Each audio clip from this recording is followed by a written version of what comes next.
vivo? Aos vivos! Beleza, beleza de Creuza. Agora recebendo a grata presença da galerinha de Dom Inocêncio, terra da Rede de Caruá, que eu não canso de dizer, terra dos sanfoneiros, terra do bode também, grande cidade de Dom Inocêncio. Alô, Pajeú, pertinho ali de Canto do Buriti. Galera de Pimenteiras, na microrregião de Picos, nossos saudosos índios pimenteiras, aguerridos índios pimenteiras.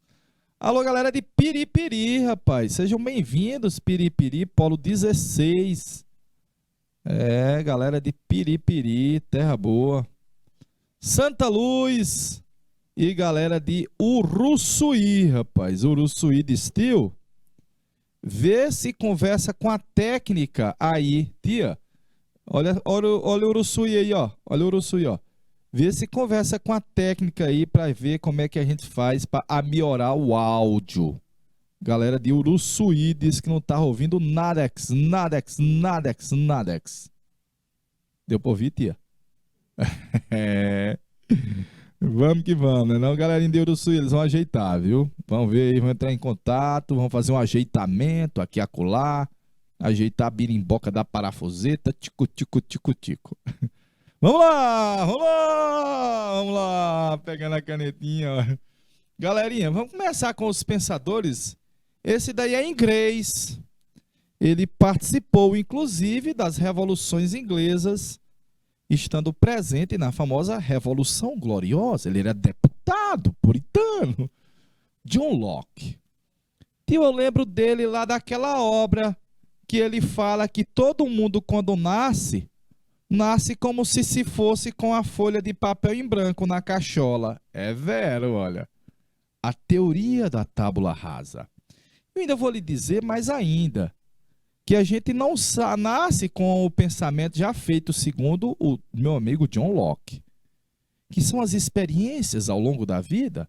Ora, mas se nós não nascemos com nada na cachola, subentende-se que um filho de um rei deve nascer do mesmo jeito que nasce que um filho de um plebeu, velho, com a cabeça em branco. Então, por que um filho de um rei é especial? Por que um nobre é especial? Velho. Olha o questionamento que você podia fazer. Meu amigo John Locke, em inglês, ele falava de que nós deveríamos ter liberdade individual e o direito à liberdade política de limitar o poder do rei. Olha aí, ó. Criticava o absolutismo. Na Inglaterra, ele vai ver acabar o absolutismo e não aceitava a teoria do direito divino do rei. Na Inglaterra vai ser o primeiro país que vai acabar isso daí, viu, galerinha? As chamadas revoluções inglesas. Revoluções inglesas. E eu coloquei assim, olha, vem do meu amigo John Locke a primeira ideia de que a soberania não é o rei. Você deve lembrar daquela frase do rei francês, Luís XIV, que dizia L'État c'est moi. Quer dizer, o Estado sou eu. Não, a soberania não é o rei. A soberania é o povo, é a maioria, é a nação. E vai propor separar as coisas do Estado, não se misturar com as questões religiosas. Propôs isso? Propôs que na Inglaterra teve vários reis absolutistas que queriam impor a sua religião aos súditos.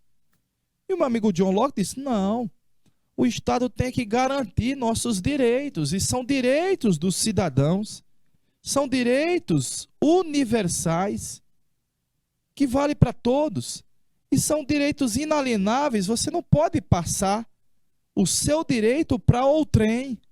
Haja visto, o direito à vida é seu, o direito à liberdade é seu, e o direito à propriedade também é seu.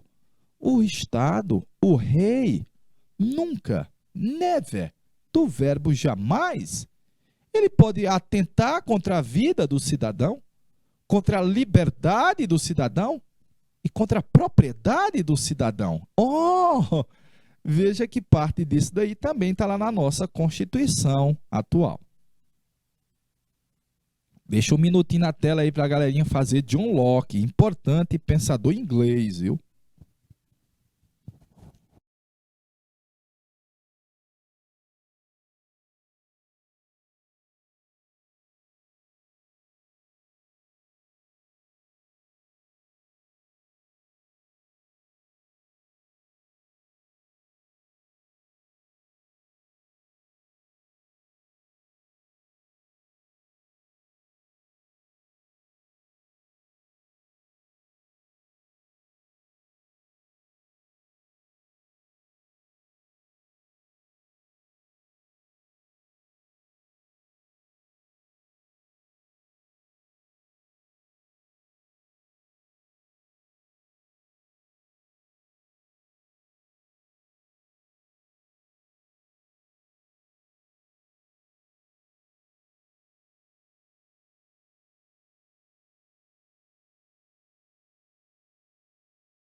Ok, ok.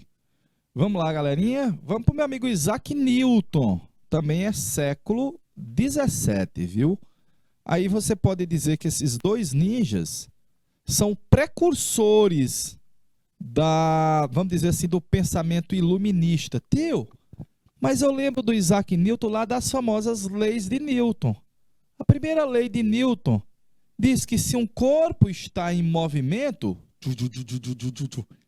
ele tende a manter-se em movimento, a não ser que alguma coisa vá parar ele, um atrito. E da mesma forma, você aprende nas leis de Newton que se um corpo está parado, ele tende a ficar parado, a não ser que uma força, aí nasce a ideia de força, né? Uma força o empuxe. Eu lembro disso daí lá em física, é verdade, eu também. Olha, vai ser um dos precursores, mas o meu amigo Isaac Newton, ele bebeu em outros autores antigos, anteriores, que falaram, por exemplo, sobre, vou dar como exemplo aqui, pegar o Sol e vou pegar bem aqui a Terra em torno do Sol. É o chamado heliocentrismo. The sun, the sun. O Sol como sendo o centro. Mas essas ideias heliocêntricas não foram ele que criou. Já tinha Giordano Bruno, Galileu Galilei, Nicolau Copérnico, já tinha Kepler. Mas ele pegou e aperfeiçoou. E hoje você chama as leis da gravidade universal. Que basicamente ele vai se transformar no pai da física moderna, junto com Albert Einstein, e vai afirmar que os fenômenos naturais são regidos por leis naturais, não leis divinas. Virgem Maria! Os fenômenos naturais são regidos por leis naturais e não leis divinas. Rapaz, os caras podiam ter dado um fatality nele, né? Não, é muita prepotência. Não, ele estava certo, galerinha. Aí, claro, parte do embasamento que ele colocou, que ele escreveu, ele disse, olha, brother, se eu conseguir vir mais longe, foi porque eu consegui beber em outros gigantes do passado. Que era Galileu Galilei, era Kepler, era Giordano Bruno, de boa.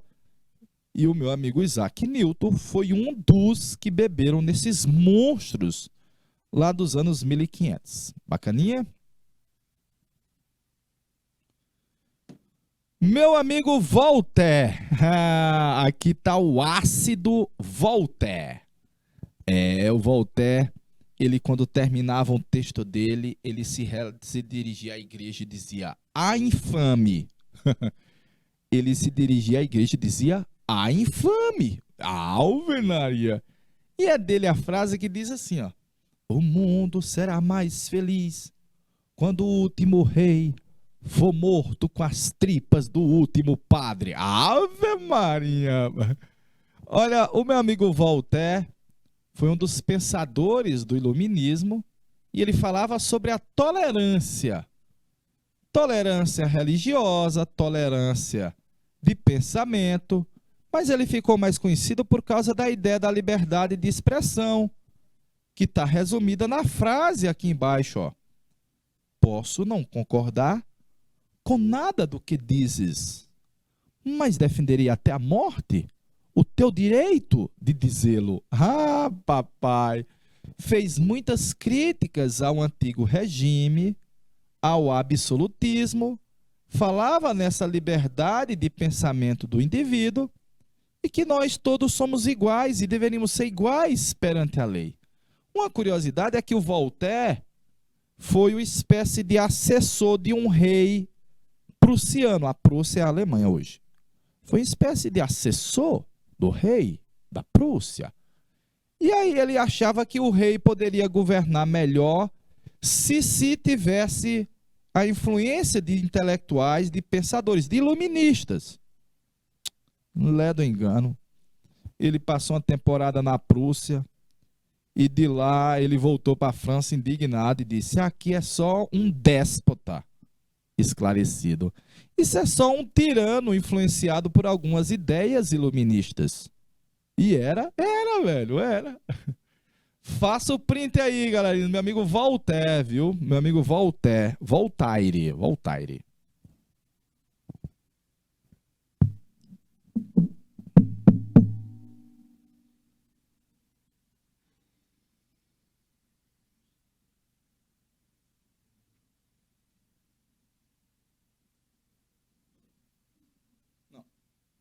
Oh, beleza. Vamos passar. Vamos para o meu amigo Charles Secondes Montesquieu, o homem do espírito das leis. Como é o nome dele, tio? Charles Secondes Montesquieu. E a obra clássica é O Espírito das Leis. É aquela que eu abri a aula falando da Praça dos Três Poderes em Brasília. Ó. Ah, papai! O meu amigo Montesquieu dizia: para poder limitar o poder dos reis, a gente tem que criar uma proposta de separar o poder do rei em três. Porque o rei governa, o rei faz as leis, o rei manda julgar, mas está errado. Para que o rei não abuse do poder, a gente tem que dividir. A ideia da tripartição do poder, olha aí, ó. Separação dos três poderes. O rei seria o poder executivo, governar o país, administrar a coisa pública. O legislativo são os deputados e senadores, é o parlamento. Função elaborar as leis e fiscalizar o poder do rei, legislar, fazer as leis e fiscalizar a gestão do rei. E, por último, a Suprema Corte, que tinha como função fazer cumprir as leis ou punir aqueles que não estão cumprindo as leis e zelar pelos direitos dos cidadãos. Aí lembre-se que a ideia do Montesquieu já falava que os poderes seriam independentes, harmônicos. De novo, que os poderes seriam independentes e harmônicos. Então, aquela praça que tem em Brasília chamada Praça dos Três Poderes remetem aos três poderes propostos pelo meu amigo Charles Secondes Montesquieu. Lembrar que o Montesquieu era um nobre, né? E aí era defensor da manutenção da monarquia, só que limitando o poder do rei.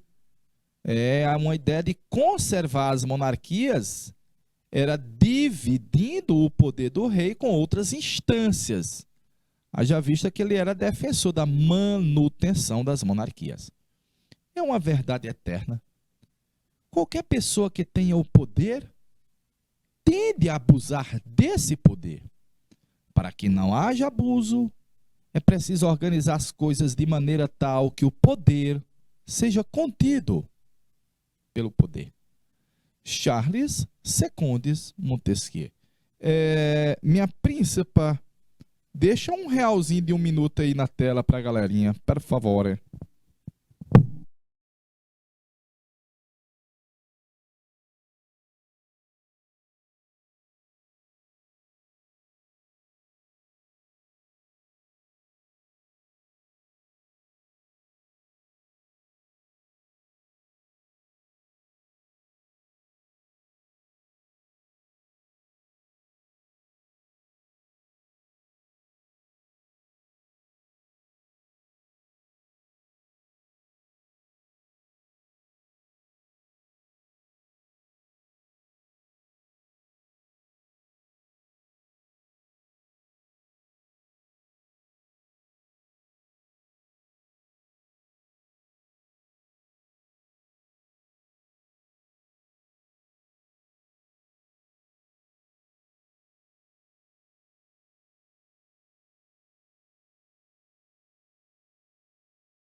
Ospa! Ospa! Quem foi que disse epa? Olha, depois do meu amigo Montesquieu, o mais revolucionário de todos foi esse cara. Que tem uma proposta, vamos assim dizer, mais transformadora. Era esse cara aí, ó. Por isso ele não era muito bem quisto, né? Inclusive pela burguesia, pela nobreza, O nome dele, Rousseau. J.J. Rousseau. Meu amigo Rousseau. Nós já discorremos sobre uma das obras dele que chama Emílio. O Emílio ele fala de uma educação para toda a sociedade como forma de emancipação do conhecimento, de garantir um ensino público para todos, massa. Da obra O Contrato Social, o meu amigo Rousseau vai falar de uma vontade da maioria. Vontade da maioria. Vontade geral. É a mesma coisa. Nós esse ano estaremos fazendo uma eleição e a vontade da maioria deve prevalecer. Só que hoje nós chamamos democracia. Vem libertar esse povo brasileiro.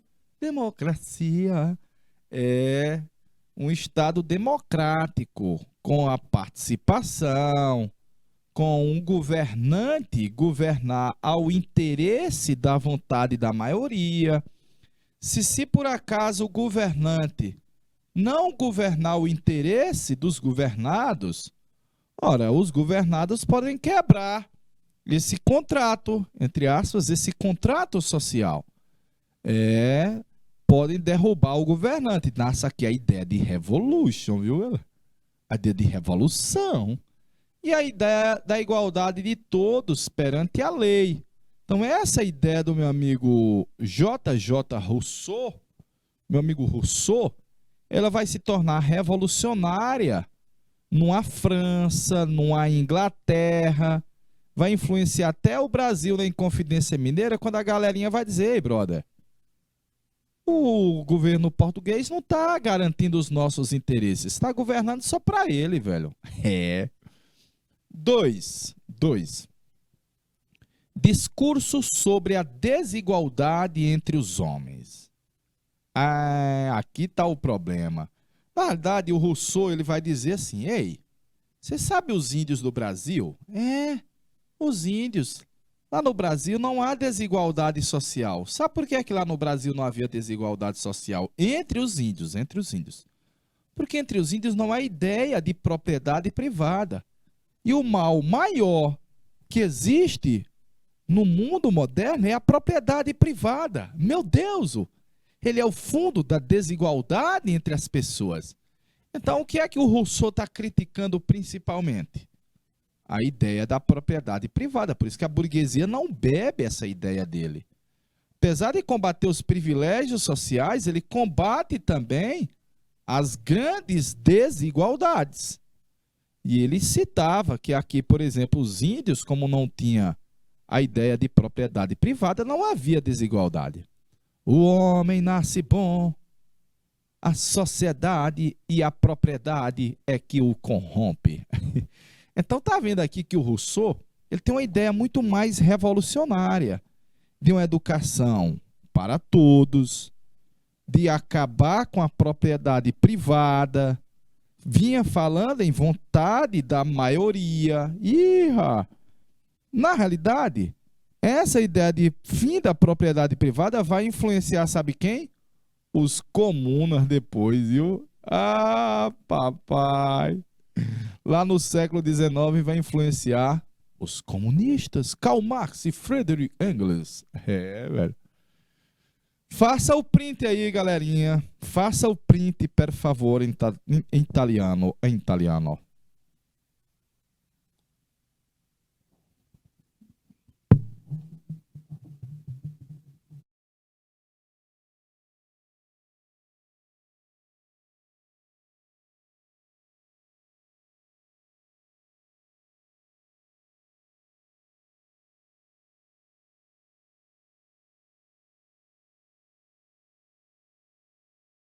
Montesquieu, Voltaire, Isaac Newton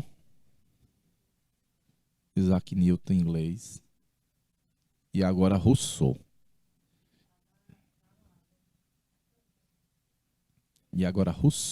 Esse cara aí, esse caba bonito aí, ó. Esse caba bonito aí. Jean-Jacques Rousseau. É, o nome francês é assim, todo meio é francês, né? Aí eu vou para dois caras que propuseram formatar o melhor do conhecimento racional e colocar numa obra. Ah, papai! Hoje você vai lá na internet e tem a Wikipédia. Por acaso a Wikipédia é uma enciclopédia virtual que qualquer um indivíduo, desde cadastrado, pode ir lá e contribuir. Então, por exemplo, não tem um verbete sobre Piauí. Você cadastrado pode ir lá e vai fazer uma narração sobre o que é Piauí, o que surge, e fica uma contribuição sua. Mas a primeira enciclopédia famosa foi Enciclopédia ou Dicionário Racional das Ciências, das Artes e das Técnicas para uma sociedade de pessoas letradas. Ah, papai! Para uma sociedade de pessoas letradas, com meu amigo Denis Diderot e o matemático Jean d'Alembert. Tá aí, ó. Diderot e d'Alembert organizaram a chamada enciclopédia. E eles achavam que poderia divulgar o conhecimento dos iluministas por essa obra macro.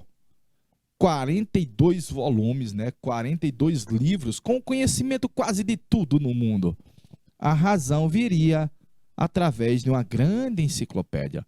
Quando eu era moleque lá em São Raimundo, meu tio tinha a enciclopédia britânica, a Barça. Eu ia lá nela de vez em quando, viu? Diversas áreas do conhecimento, mais de 100 colaboradores e foi um sucesso. Foi, velho. Foi um sucesso, velho. A primeira tiragem assim foi espetaculosamente vendida em poucos dias. Ah, meu amigo, mas a igreja colocou a enciclopédia no Index Librorum Prohibitorum, na lista de livros proibidos. E o governo francês também proibiu. Eita, rapaz. Naquela época tinha isso, né? Um governo absolutista não queria deixar uma obra que questionava o próprio rei absolutista. Perfeitinho? Famosa enciclopédia. Belezinha? Minha princesa, deixa um minutinho na tela para a galerinha fazer o print, por favor.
Ô, derrota.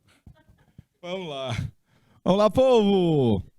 Déspota esclarecido. Reis. Deixa eu corrigir aqui, ó. Reis absolutistas influenciados pelas ideias iluministas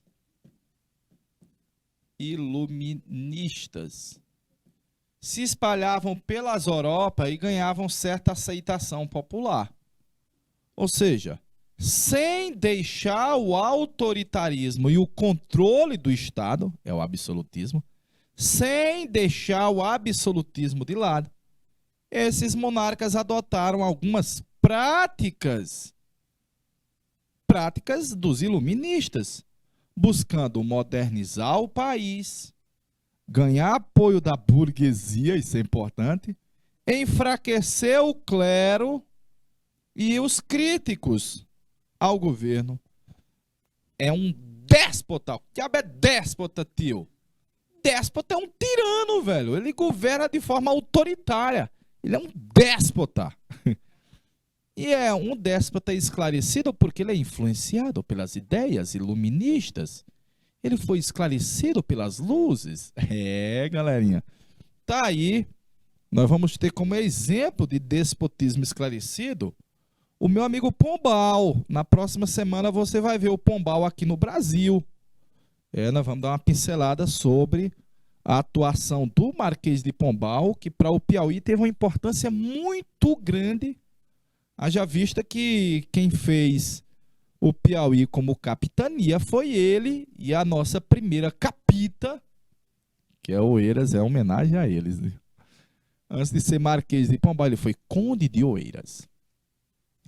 Olha aí, ó, déspota esclarecido. Reis absolutistas que adotaram algumas medidas iluministas buscando transformar o país mais moderno, diminuir o poder e a influência do clero, fim à censura dos livros. Lá em Portugal, por exemplo, galerinha, que passou a ter uma circulação maior de livros, os livros inclusive vinham para o Brasil.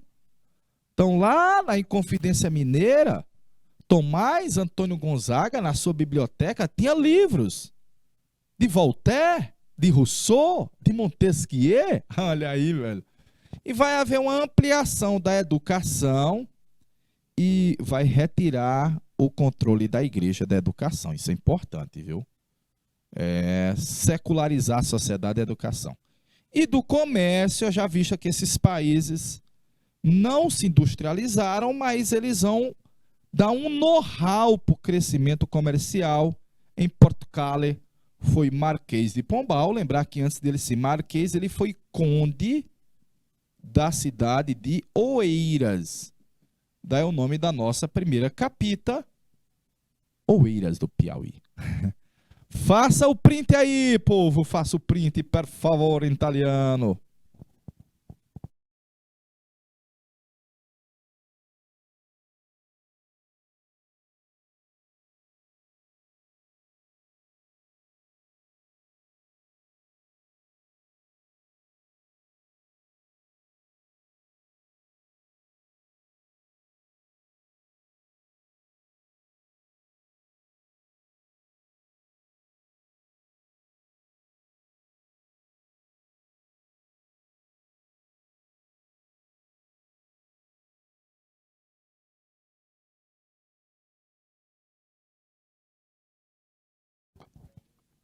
Ok, vamos lá, vamos lá.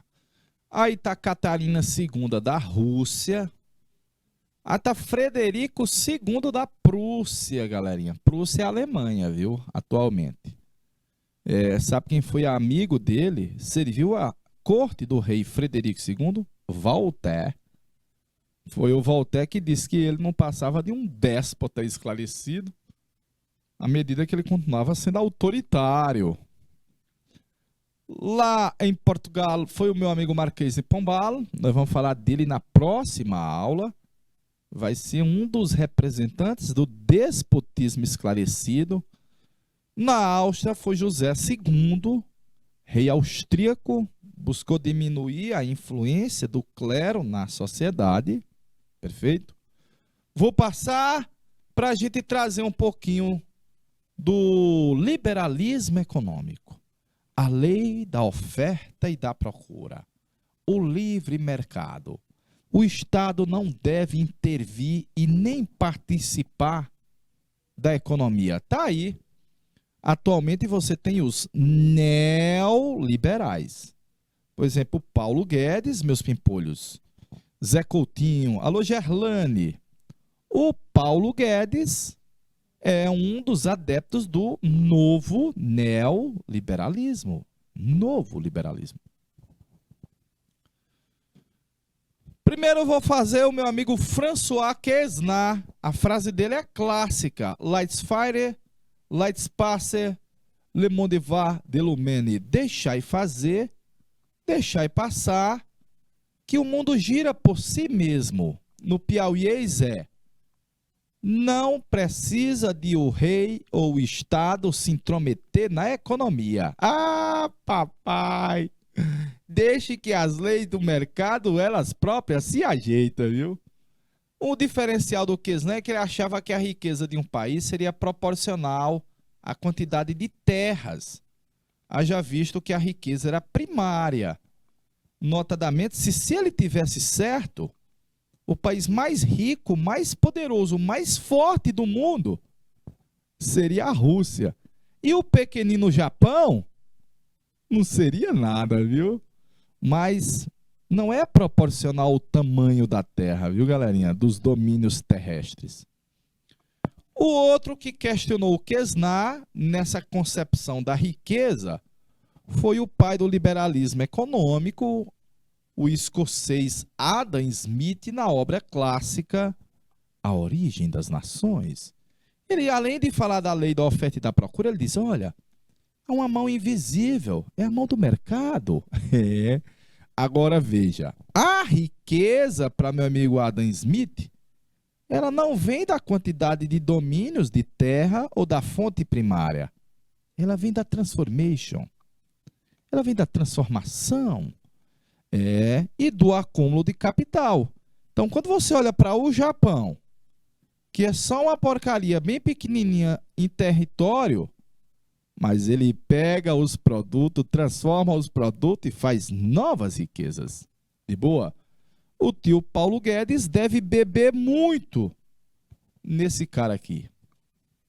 Muito nesse cara.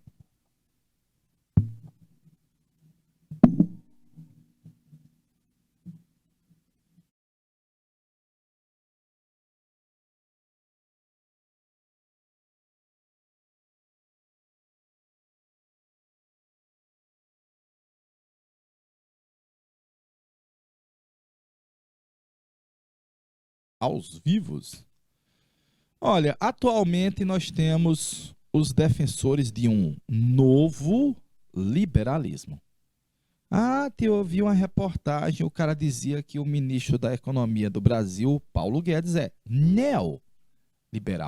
Se é um novo liberalismo, é neoliberal, prega que o Estado não deve intervir, se intrometer ou ter empresas no mercado. Ah, papai, a famosa ideia do Estado mínimo, que o Estado deve apenas tratar da educação e da segurança. Todos os outros setores não devem ser do Estado. Ah, e que o Estado não deve, não, never, nunca, não deve participar da economia, do mercado. O mercado deve ficar para as empresas. E aí, se o Estado tiver alguma empresa, as empresas do Estado são chamadas estatais, o Estado deve vender as empresas estatais para iniciativa privada. Por isso chama privatizações. Vender para iniciativa privada, privatizações. Para fechar, se é neoliberal, é contra o aumento de impostos. Quanto menos impostos, mais o comércio vai fluir. Quanto menos barreiras, maior o trâmite de mercadorias. Ah, papai! E por último, deve predominar a lei da oferta e da procura. É um novo liberalismo que você tem da década de 70 para cá. Essas ideias voltaram a estar aí em voga. De boa? Alô, galerinha de Pajeú, de Piripiri, de Pimenteiras, de Dom Inocêncio. Minha príncipa, deixa um minutinho na tela para a galerinha fazer o print, per favore.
Beleza, vamos lá, né?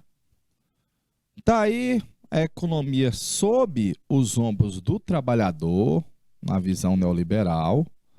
O governo e o banco sugando o que puder, bacaninha.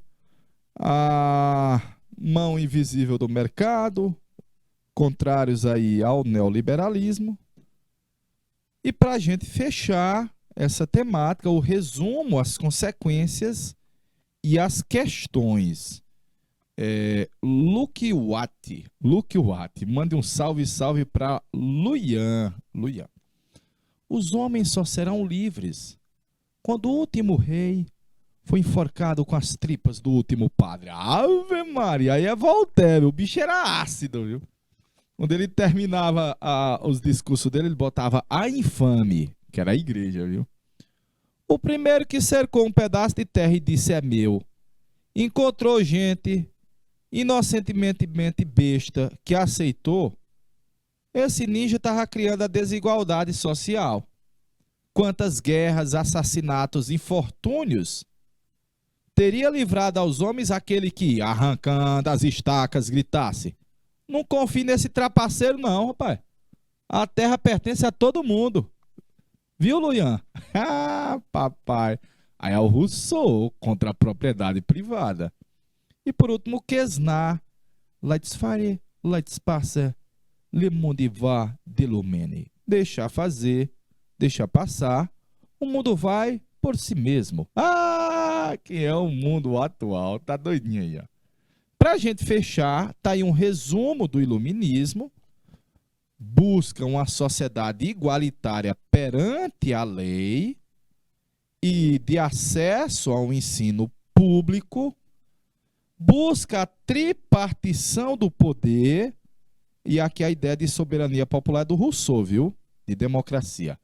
E a liberdade econômica permite uma maior concorrência e o que deve predominar a lei da oferta e da procura. Notadamente, os iluministas falavam da razão, do sonho do progresso humano, da tolerância e das liberdades. E você vai ver que parte dessas ideias iluministas que eles estão propondo bem aí, o Adolf Hitler e o Benito Mussolini colocaram para debaixo do tapete. E foi sim, velho.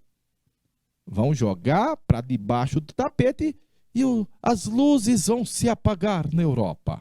Literalmente com a guerra, viu?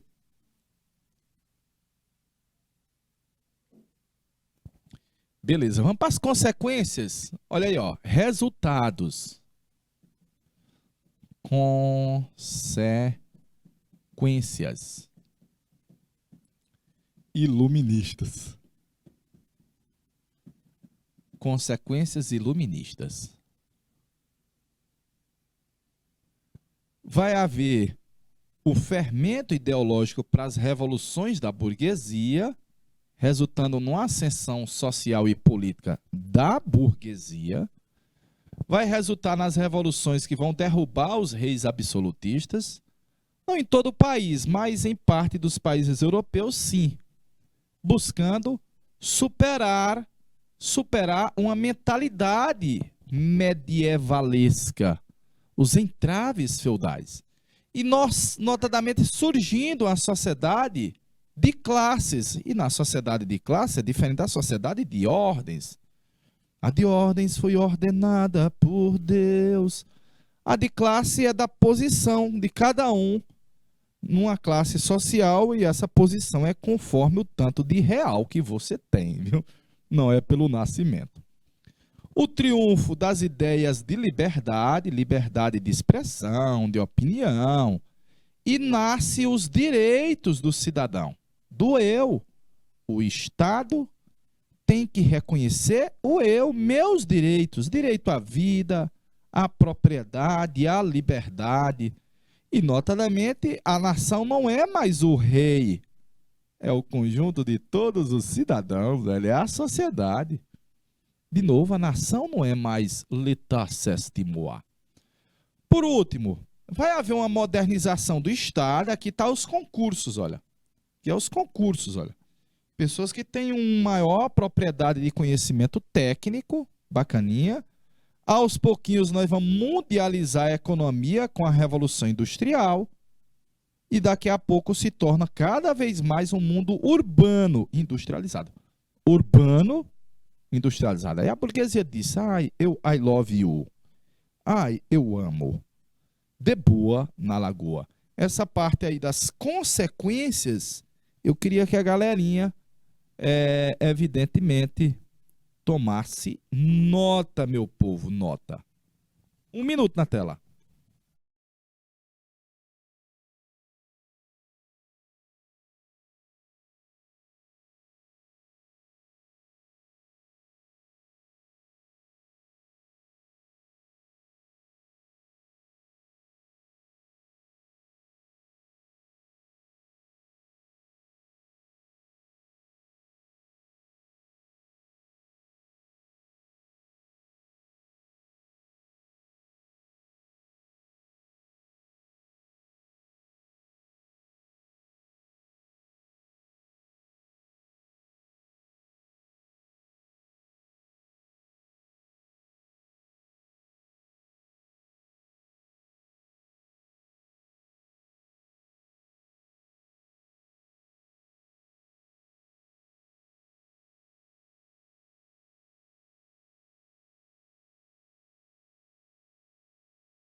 De boa na lagoa, de boa na lagoa. Pra gente fazer umas questõezinhas, né? Tem essa daí que é questão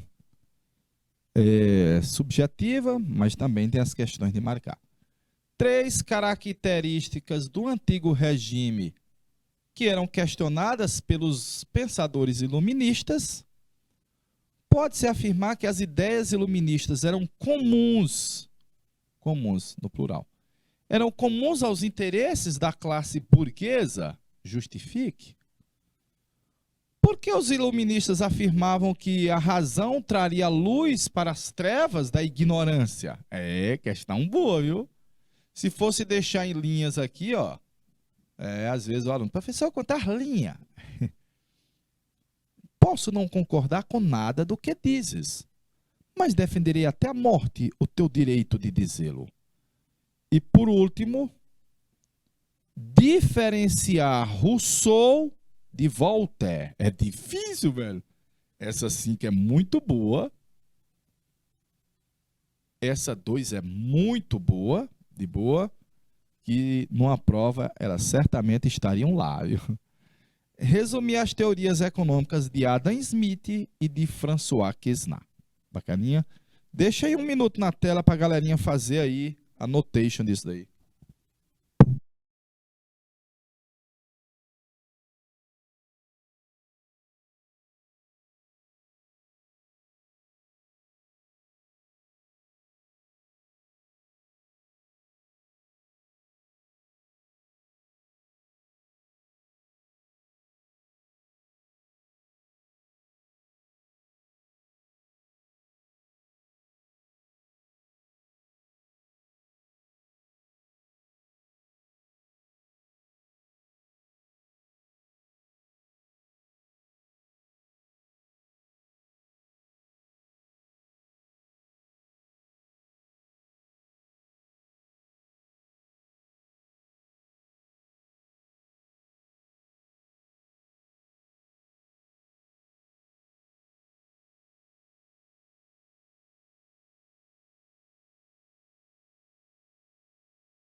Ok, tia.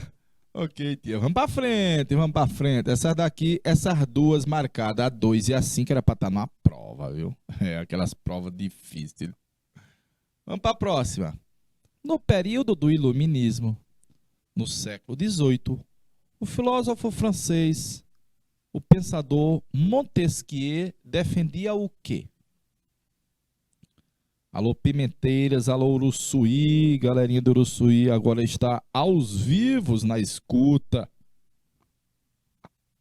Meu amigo Charles Secondes Montesquieu propunha o que, meus pimpolhos?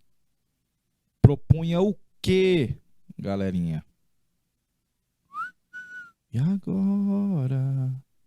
E faço eu da vida sem você? Você não me ensinou a te esquecer.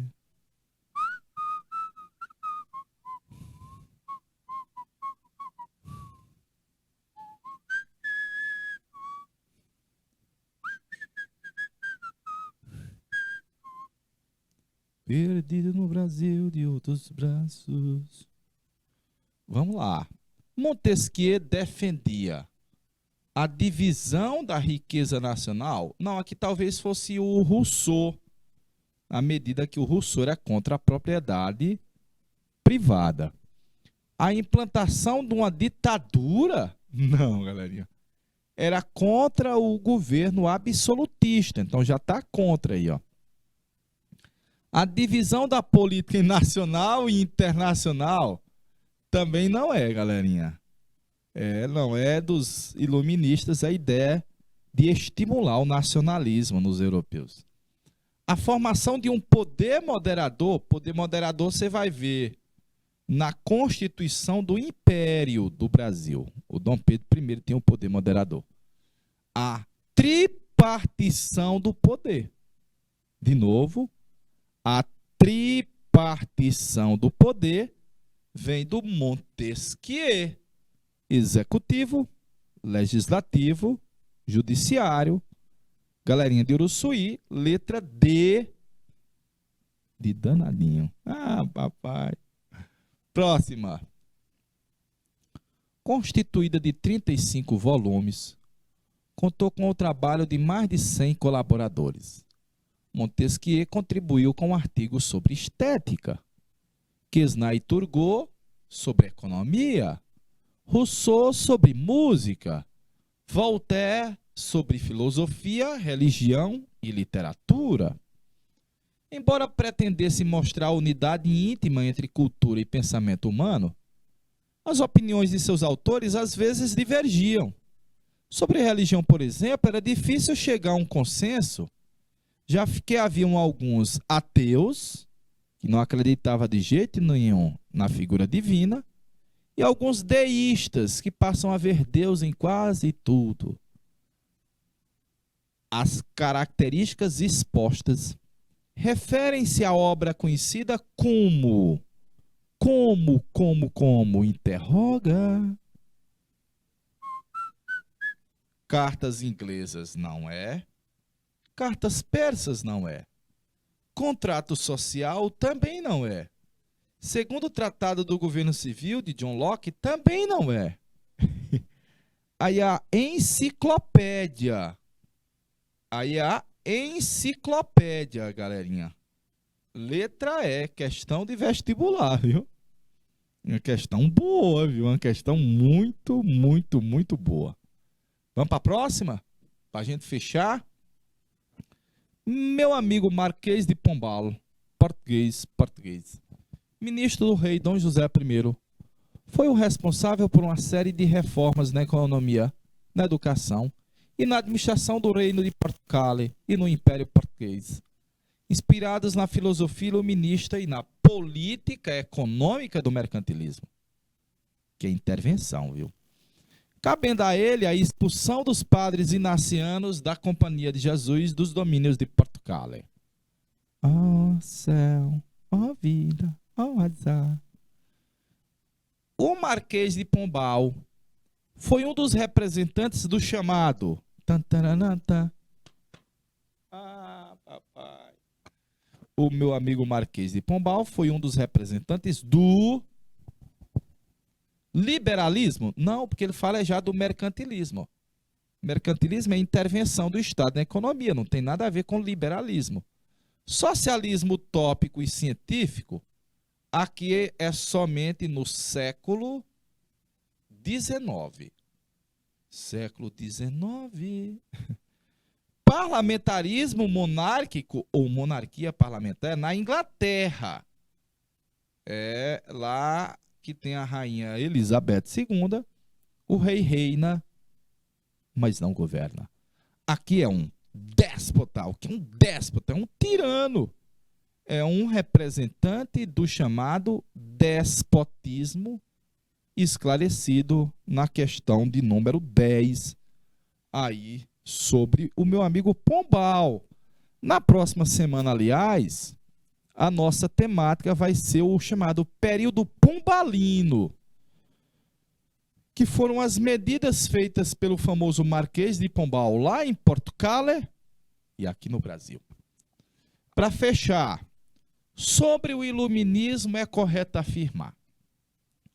Defendia que a doutrina de que a soberania do Estado absolutista garantia os direitos individuais? Não.